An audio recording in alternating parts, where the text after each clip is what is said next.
Hey guys, how's it going? It's Kyra here with another Guardian Tales video. Today's video, we're going to be breaking down Orca, ranged water hero. Going to be talking about her viability in all of these game modes, specifically in Arena, Coliseum, and Raiding. Lastly, we're going to discuss on whether or not she's worth pulling for. Before we get into this video, if we can get a like on this video, that'd be appreciated. Also, subscribe to the channel for more Guardian Tales content. And with all that out of the way, let's get into the video here. 1,127 base attack, which is great for a ranged attacker. You're going to be wanting to do as most damage as possible. As for HP, 33k, definitely below average, but if you look at the average of all people's base HP, it's a difference of a couple thousand HP. Roughly, they're all around the 35k range. Some of them have significantly more than that, but for the most part, all unique heroes have in that 35 to 36k range. So it's below average for sure, but not significantly lower. As a ranged attacker, her base defense is slightly above average, but not by much. Some have a little bit less than her, some have a little bit more. As ranged attackers specifically, for her base defense, when you compare it to all unique heroes, definitely below average, as ranged attackers normally are. That's the expectation you should have with ranged attackers on base defense. Then she has the 50% ranged attack buff. I really like this buff because of how generic it is. You can team her up with any other ranged attackers and they're all going to benefit from this stat. Even if you are teaming them up with other characters that have 50% range buffs, it's just such a good buff that you can combine and you don't have to worry about overlapping or diminishing returns or elements. You can just throw them in and you're going to get a pretty substantial damage buff regardless of what elements and stuff you can have. And so you can create cool synergies there. 10% skill damage, 5% shield increase on battle start, and then 10% attack increase on enemy kill for 10 seconds. This is a card you can put on as well. Kind of cool that it's built into the kit. This is really going to be helpful in PvE scenarios when there's enemies that are pretty weak. But for the most part, in competitive environments such as Arena and Coliseum, this is really not going to do much for your passive, but it's just kind of a nice bonus to have built into her kit. Okay, now for her normal attack. This is a big part of her kit here and worth breaking down. There's 3 different animations for this normal attack here. The first part is fires 3 shots quickly at high range. Second part is a high range large attack that does the most part of the damage in the 3 animations. Then throws a short range grenade that does less damage than each parts of the other part of her kit. If you take the 3 shots or the large shot, it does the least amount of damage, but slightly less than that first part of her attack. When it comes to going over walls or going through walls, the first part of her animation does not, but the large shot and the grenade both do go through walls. Very important to keep in mind. Then mine toss, to give you an idea of how long the range on the mine toss is, it's about as long as the first 2 parts of her animation. It throws it longer than the grenade, but a little bit shorter than the first 2 parts of the auto attack animation with the 3-shot burst in the large shot. Then on hit, decreases enemies water type resistance by 20% for 4 seconds. This is a great part of her kit here, especially after testing the mine toss. The cooldown, it's 5 seconds. You get a 1 second downtime here, but we'll look into the exclusive weapon on ways to reduce that, so you can have an unlimited uptime if you have the exclusive weapon on Orca. Then her chain skill is very simple. Cuts enemies with a knife to deal 350% of DPS damage. It is airborne to downed. A very simple, solid chain skill, fast animation, comes out quick. That's important in certain scenarios, especially when you're trying to continue a chain at the last possible millisecond. You want to have a quick animation. An example of a really slow animation would be Camille's. Camille, he drops this thing, it takes forever. So you want to do it earlier in the chain. In raiding scenarios and sometimes in arena scenarios, having that delay there is really going to cost you. So having a fast animation on the chain skill is fantastic, even though it's very niche. But when you notice it, you really do notice it. Lastly, her special ability here. This is a great passive after using the character. I really think this is a beneficial part of her kit, which is first part, increases defense by 30% for 5 seconds while using mine toss. So even without her exclusive weapon, she can keep this up 100% of the time. 5 seconds, it's a 5-second cooldown on her mine toss. Then increases attack by 10% for 3 additional seconds for each mine hit that hits enemies. This effect overlaps up to 3 times. So this is another thing that she'll have up all the time. So a 30% attack buff essentially permanently, as long as you're continuously hitting those mines. The mines are actually surprisingly easy to hit. They come out really quick. They have a far range. Unless there's a ton of obstacles on the map in an arena environment, you're always going to have not only 20% reduction on the water resistance, a 30% defensive buff, and a 30% attack buff, essentially 100%. Amazing stat boosts just built right into her kit. Essentially, so much of her kit is based on her mind toss here. That's why I think her exclusive weapon is absolutely mandatory if you're going to be pulling this character, because not only throws 2 additional mines when using mind toss, but on hit reduces the skill regen time of mind toss by 0.5 seconds. That's a 1.5 reduction, so you're going to get it at 3.5 seconds.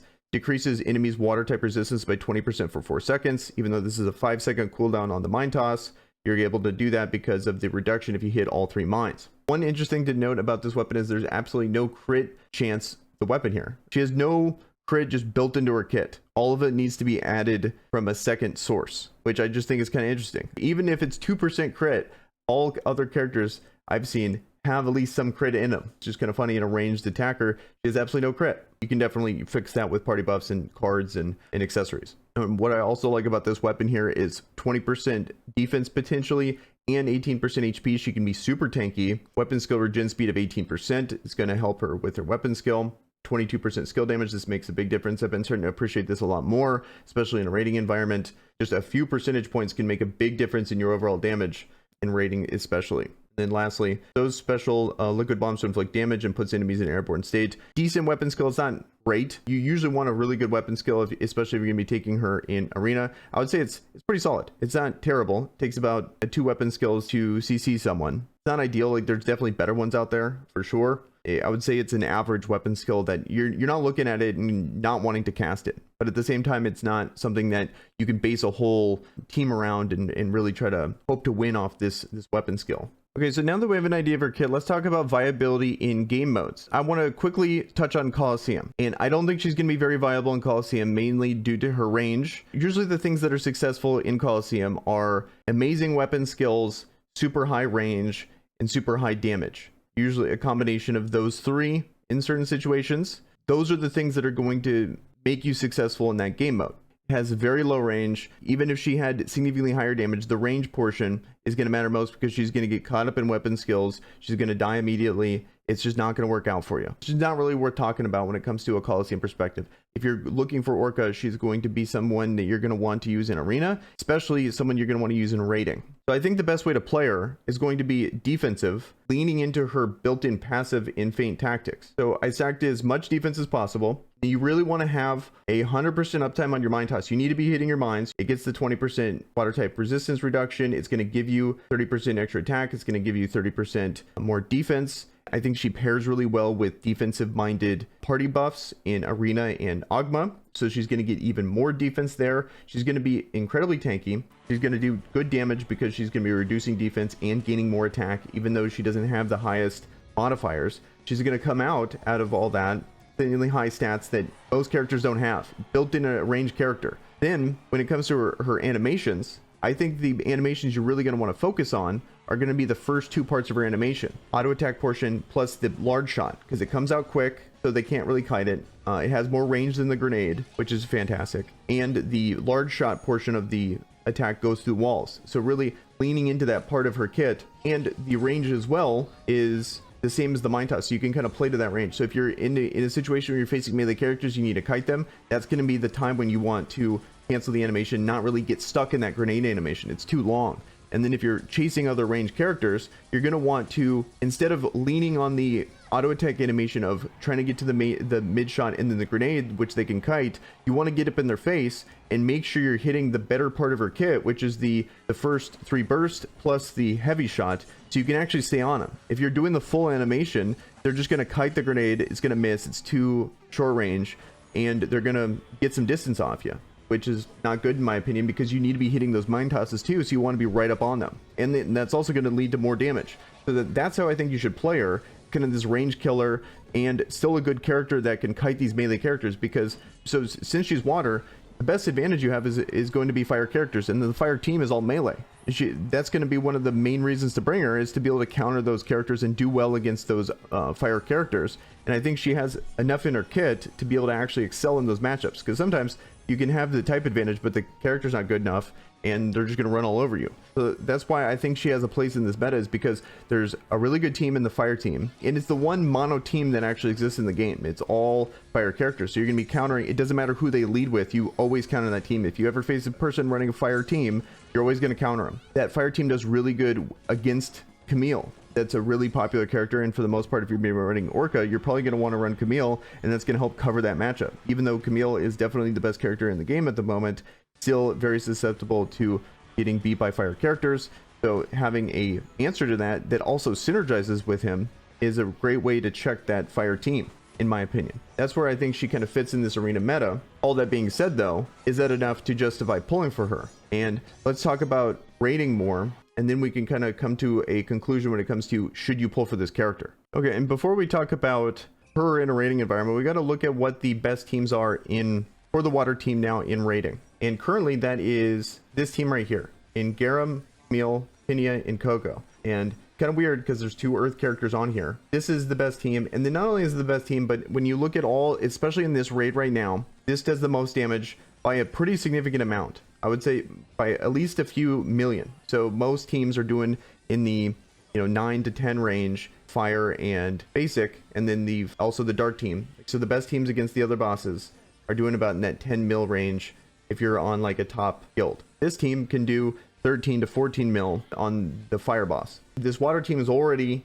not only really good, but it's doing the most damage at the moment. But there is a couple issues with this team. First of all being that it's taking away other earth characters. So in a situation where there's a time where you have a water boss and a fire boss, you're going to have to make the choice between do you want to go an all earth team, or do you want to sacrifice your earth team to be able to use this water team here?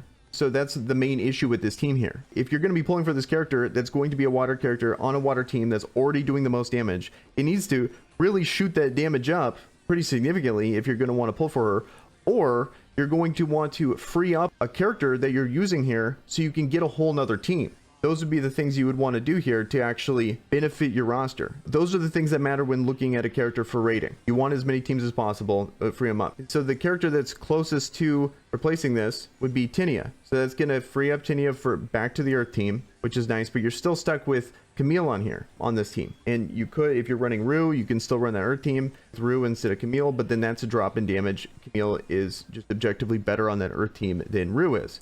But it's not really a good solution, because if you're going to want to run the water team, you're going to want Camille. If you're going to want to run the Earth team, you're going to want Camille.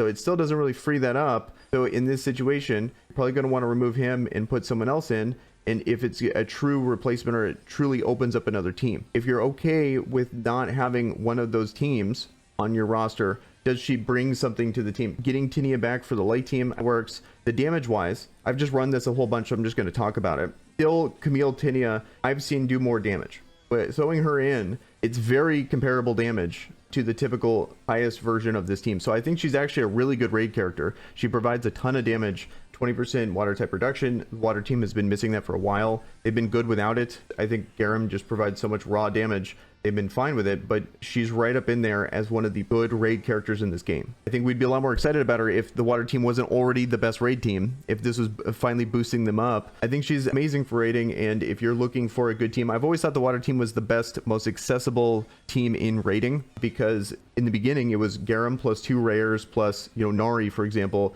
Like, all the characters that work well with it are very splashable, and like you can throw in Tinia, you can throw in Nari, you can throw in 2 rares in Elvira and Coco. Veronica works, Lucy works. There's just so many different characters you could throw in with this water team. The main thing just being you need Garam, and you'll make it work, which I think is cool. But the thing they've been missing is a 20% water type reduction, and Orca brings that. So if you're really limited on characters, Orca is going to be a big boost to that team, and you're going to be able to take away those characters, because a lot of those characters that are splashable in the water team, in Lucy, in Tinia, in Nori, are amazing in other teams too. It's not like they're just stuck in this water team. So you're going to be freeing up some of the most flexible, versatile raid characters you possibly can have, and you're not sacrificing damage. It's not like a 2 mil drop here. She's right in line with those characters and really helps out the damage there. So I really like her as a raid character. I think she's great. Definitely one of the better raid characters in the game at the moment. It's just she's stuck in the water team. keep that in mind. If you already have water characters, she's going to be a great boost to your water raid team. Now that we covered her viability in each game mode, let's talk about, is she worth pulling for? This is always a difficult question to answer because this game's all about timing